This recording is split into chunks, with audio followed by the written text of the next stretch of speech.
우리 오늘 함께 살펴볼 하나님 말씀은 마태복음 5장 13절에서 16절 말씀입니다. 우리 오늘 함께 살펴볼 하나님 말씀은 마태복음 5장 13절에서 16절 말씀입니다. 우리 찾으셨으면 함께 큰 목소리로 함께 읽어보도록 하겠습니다. 시작! 너희는 세상의 소금이니 소금이 만일 그 맛을 잃으면 무엇으로 짜게 하리요? 후에는 아무 쓸데없어 다만 밖에 버려져 사람에게 밟힐 뿐이니라.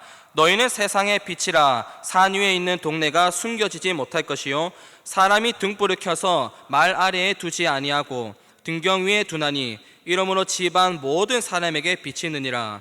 이같이 너희 빛이 사람 앞에 비치게 하여 그들로 너희 착한 행실을 보고 하늘에 계신 너희 아버지께 영광을 돌리게 하라. 아멘.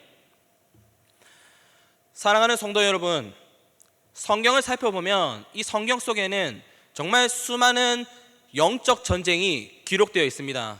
그리고 우리가 살아가고 있는 이 시대 가운데에도 영적 전쟁은 여전히 일어나고 있습니다.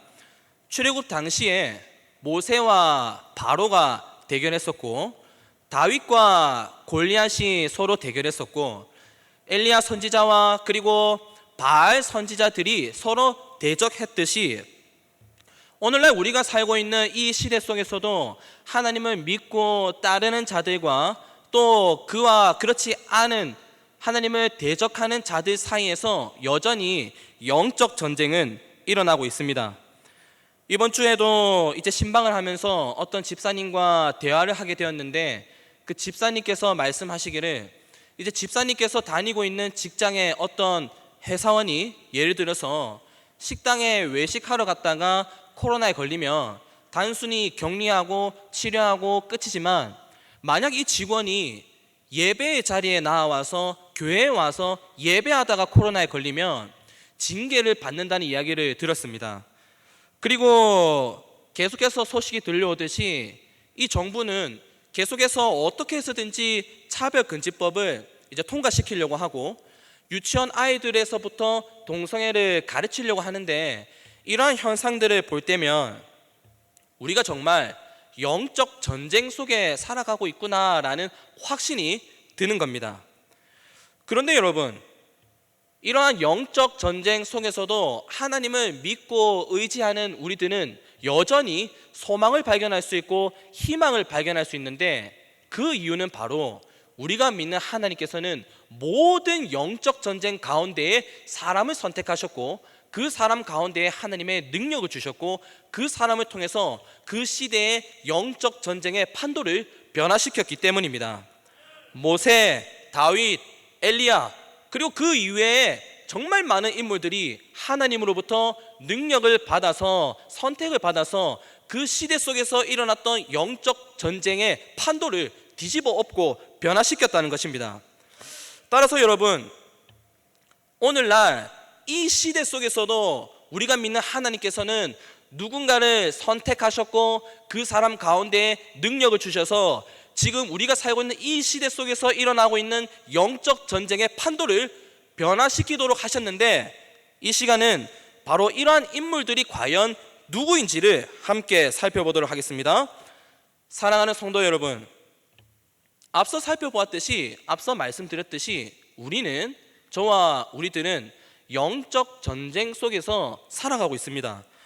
그렇다면 하나님께서는 과연 누구를 선택하셨고 누구에게 하나님의 능력을 주셔서 이 시대에 변화를 일으키도록 하셨을까요? 여러분, 너무나 놀랍게도 그들은 바로 여기에 앉아있는 저와 여러분들입니다. 왜냐하면 오늘 본문 13절 말씀에 보면 하나님의 아들이시면서, 그리고 그 하나님 그 자체이신 예수님께서 예수님을 믿고 따르는 제자들을 향해서 뭐라고 말씀하고 계시냐면, 너희는 세상의 소금이라고 말씀하고 계시고, 이어서 14절에서는 너희는 세상의 빛이라고 말씀하시기 때문입니다. 여러분, 소금이 물속에 들어가면 그 물이 어떻게 됩니까? 그 물이 짜게 변화되지 않습니까? 그리고 빛이 어둠 속으로 들어가면 그 어둠이 어떻게 변화됩니까? 밝게 변화되지 않습니까?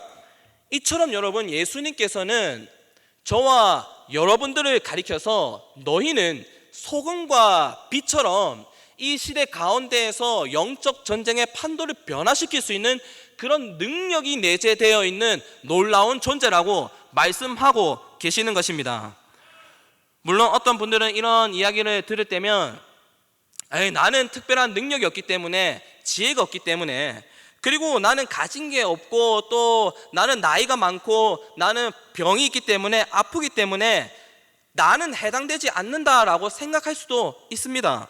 그러나 여러분, 왕이신 하나님께서, 예수님께서 너는 세상의 소금이고 빛이라고 말씀하셨으면 나의 환경이 어떻든지, 나의 능력이 어떻든지, 내 여건이 어떻든지 관계없이 그날로 그 순간부터 우리는 세상의 소금과 빛이 되는 것입니다. 여러분, 예수님의 제자들을 보면 이 예수님의 제자들에게는 특별한 능력이라고 할 것이 전혀 하나도 없었습니다. 지혜가 충만했던 것도 아니고 사회적으로 돈이 많다거나 지위가 높다거나 하는 것도 아니었습니다. 그들은, 예수님의 제자들은 물고기를 잡아서 파는 어부였고 심지어 사람들에게 무시받는, 괄시받는 세리였습니다. 그런데 여러분, 왕이신 예수님께서 그들을 가리켜서 나를 따르라고 말씀하셨고 제자로 삼으시니까 그들을 통해서 어떤 일이 일어났습니까? 그들이 어부든지 무시받는 세리든지 관계없이, 상관없이 하나님께서 그들에게 능력을 주시고 그들을 통해 온 세계 가운데 예수 그리스도의 복음이 전파되도록 하셨던 것입니다. 이처럼 여러분, 왕이신 예수님께서 너는 세상의 소금이고 빛이라고 말씀하셨으면 그걸로 우리들은 따지지 않고 묻지도 않고 세상의 소금과 빛이 되고 그에 합당한 능력을 하나님으로부터 받게 되는 줄 믿으시기 바랍니다. 최근 신방을 하다 보면 우리 안에 자존감이 많이 떨어져 있다는 느낌을 많이 받습니다. 어떤 분들은 제가 구역장을 잘 할 수 있을지 모르겠다고 말씀하시기도 하고, 또 어떤 분들은 제가 직장에서, 학교에서 잘 할 수 있을지 잘 모르겠다고 이야기하기도 합니다. 그리고 제가 가장 많이 들었던 이야기는 제가 아버지로서, 어머니로서 내가 속한 이 가정을 잘 이끌어가고 또 나의 아이들을 잘 양육할 수 있을지 모르겠습니다, 자신이 없습니다 라는 이야기를 가장 많이 듣곤 합니다. 여러분, 저는 이런 이야기를 들을 때면 너무나 공감이 됩니다. 저도 교회 안에서 1, 2, 3학년 아이들을 담당하고 있고 또 부족하지만 24개의 구역을 또 담당하고 있습니다. 그리고 한 가정의 아버지로서의 역할도 감당하고 있습니다. 하지만 제가 제 안에서는 이러한 역할들을 제가 과연 잘 감당할 수 있을까 하는 의문들이 들 때가 많이 있는 것입니다. 그런데 여러분, 중요한 것은, 그리고 팩트는 우리가 생각하고 판단하는 것과는 전혀 상관없이, 그리고 우리가 염려하고 걱정하는 것과는 전혀 상관없이 우리는 이미 왕이신 예수님께서 부르셨고 임명하신 세상의 소금과 빛이라는 사실입니다. 소금이 아무리 나는 소금이 아닌 것 같다, 나는 소금이 아닌 것 같고 저 물을 짜게 할 수 없을 것 같다라고 걱정하고 염려하더라도 그것은 무엇입니까? 그것은 변하지 않는 이미 소금인 것입니다.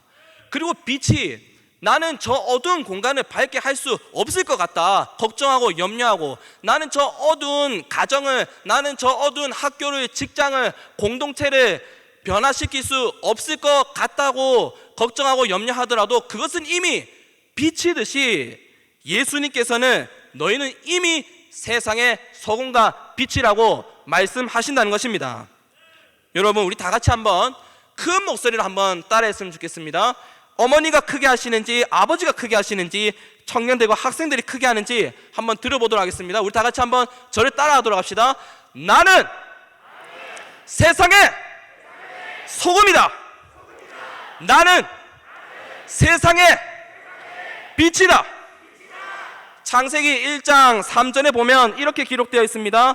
하나님께서 빛이 있으라 말씀하시니 빛이 있었다고 기록되어 있습니다.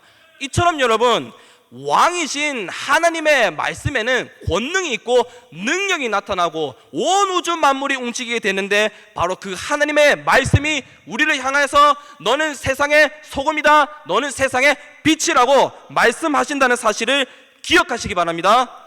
그리고 이 사실로 말미암아 나에 대한, 스스로에 대한 자부심을 가지고, 용기를 가지고, 담대함을 가지고, 또 꿈을 가지시기를 간절히 소망합니다.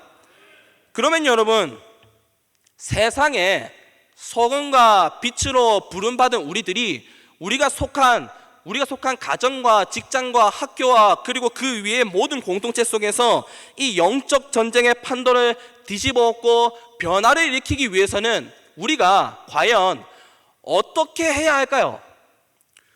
우리는 우리 안에 착한 행실이 있어야 합니다. 오늘 본문 16절에 보면 예수님께서는 이렇게 말씀하고 계십니다.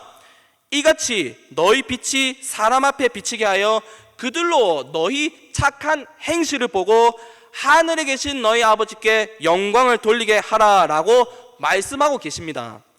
그러니까 여러분, 여기 소금이 있는데, 이 소금이 이 물을 변화시키기 위해서는 어떻게 해야 합니까? 이 소금이 이 물 속으로 들어가는 행동이 있어야 되는 거 아니겠습니까? 그리고 빛이 이 어둠을 밝게 변화시키기 위해서는 어떻게 해야 되겠습니까? 이 빛이 어둠 속으로 들어가는 행위가 있어야 하는 것입니다. 따라서 예수님께서는 세상의 소금과 빛으로 부름받은 저와 여러분들이 우리가 겪고 있는 영적 전쟁의 판도를 뒤집어 엎고 변화를 일으키기 위해서는 우리 안에 착한 행실이 있어야 한다고 말씀하셨다는 것입니다. 그러면 여러분, 우리가 여기서 이제 생각해야 될 것은 예수님께서 말씀하신 착한 행실이란 과연 무엇을 의미하는지 생각해 봐야 합니다. 여러분, 예수님께서 말씀하신 착한 행실은 도대체 어떤 의미일까요?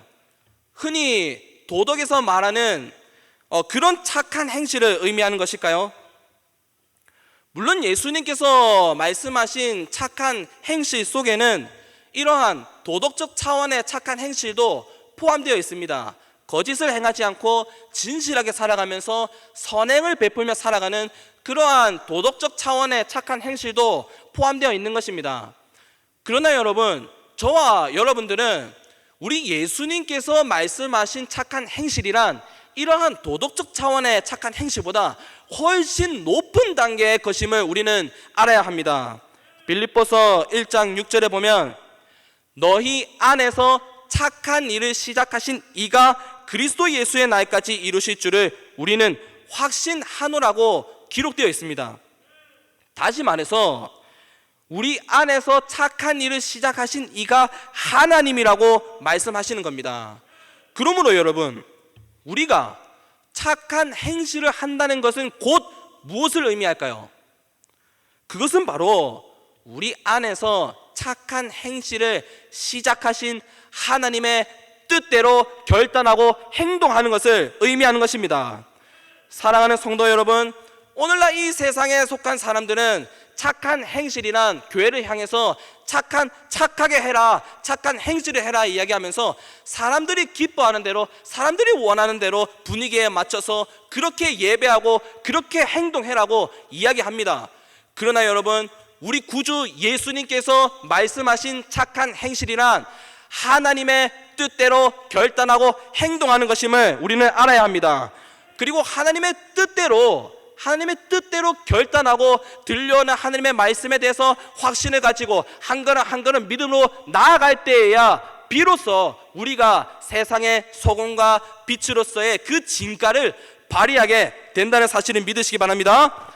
여러분, 예수님 당시의 유대인들은 이제 메시아께서 이 땅 가운데 오시면 가난도 해결되고 병듦도 해결되고 또 로마의 압제에서도 해방되어서 독립할 것이라고, 그래서 새로운 하나님의 나라가 건설될 것이라고 생각했습니다.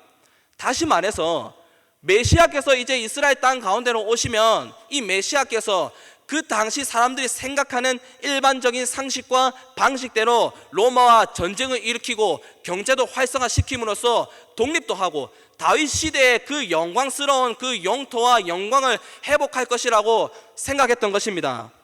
그래서 요한복음 6절에 보면 살펴보면 수많은 무리들이 예수님을 따라다니면서 예수님께서 기적을 행하시는 것을 쫓아 따라다니면서 이 예수님께서 새로운 나라를 건설하실 것을 갈망했습니다.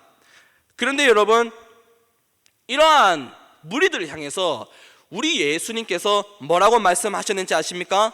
예수님께서는 요한복음 6장 38절에 기록되어 있듯이 내가 하늘에서 내려온 것은 내 뜻을 행하려 함이 아니요 나를 보내신 누구의 뜻입니까?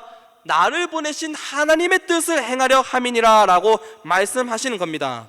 그러니까 예수님께서는 그 당시 유대인들이 생각하고 행동하는 기대하는 방식으로는 하나님의 나라가 세워질 수 없음을 정확하게 알고 계셨고, 또한 오직 하나님의 뜻대로 행할 때야 비로소 이 땅 가운데 하나님의 나라가 이루어진다는 사실을 누구보다도 정확하고 알고 계셨기 때문에, 그래서 예수님께서 하나님의 뜻대로 십자가에서 죽으시고 부활하심으로써만 하나님의 나라가 이루어진다는 사실을 아셨기 때문에 나는 내 뜻을 행하려 함이 아니고 나를 보내신 하나님의 뜻을 이루기 위해서 왔노라 라고 말씀하셨다는 것입니다.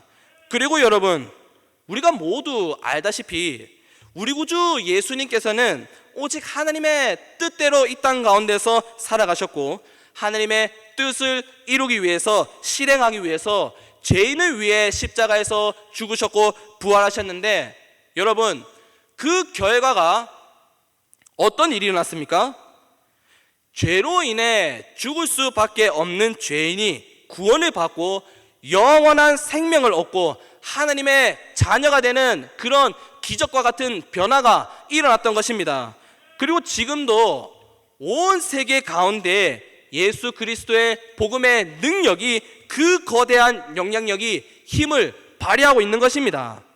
따라서 여러분, 언약의 자손된 저와 여러분들도 하나님의 뜻대로, 이 세상 사람들이 원하고 바라는 대로 행동하는 것이 아니라 하나님의 뜻대로 들려오는 말씀대로 믿음을 가지고 확신을 가지고 결단하고 나아갈 때 비로소 이 세상 가운데서 소금과 빛으로서 영적 전쟁의 판도를 뒤집어 엎고 승리하게 되는 줄 믿으시기 바랍니다. 여러분, 우리는 우리의 일상생활 속에서 수많은 불신자들과 함께 살아가고 있습니다. 그리고 그렇기 때문에 우리들은 나도 모르게 세상의 가치 기준을 가지고 나 자신을 바라보고 판단하거나 세상 사람들이 하는 대로 따라할 때가 많이 있습니다. 그런데 여러분, 우리가 만약 세상의 가치 기준을 가지고 나는 왜 이렇게 돈이 없지? 나는 왜 이렇게 능력이 없지? 똑똑하지 못하지? 나는 왜 이렇게 병이 들었지? 하면서 자기 자신을 판단하기 시작하고 세상 사람들이 하는 대로 행동하고 따라하다 보면 우리가 과연 어떻게 될까요? 우리가 과연 우리를 향해서 밀려오는 이 반기독교적인 문화와 세력들을 대항해서 나의 가정을 지켜내고 나의 교회를 지켜내고 이 거대한 반기독교적인 세력을 변화시킬 수 있을까요? 당연히 불가능합니다. 왜냐하면 세상의 가치 기준으로 나 자신을 바라보고 판단하고 세상의 방식대로 따라하다 보면 우리 안에는 결국 비교와 시기와 질투와 낙심과 좌절만 있을 뿐이고 결국에는 어떠한 능력도 발휘하지 못하고 사람들로부터 교회 다니는 사람들도 다 똑같더라, 예수 믿는 사람들도 다 똑같더라 라는, 별 수 없더라 라는 이야기만 듣게 될 뿐이기 때문입니다. 그래서 오늘 보면 13절에 보면 예수님께서도 뭐라고 말씀하고 계십니까? 너희는 세상의 소금이니 소금이 만일 그 맛을 잃으면 무엇으로 짜게 하리요? 후에는 아무 쓸데없어 다만 밖에 버려져 사람에게 밟힐 뿐이니라 라고 말씀하시는 것 아니겠습니까?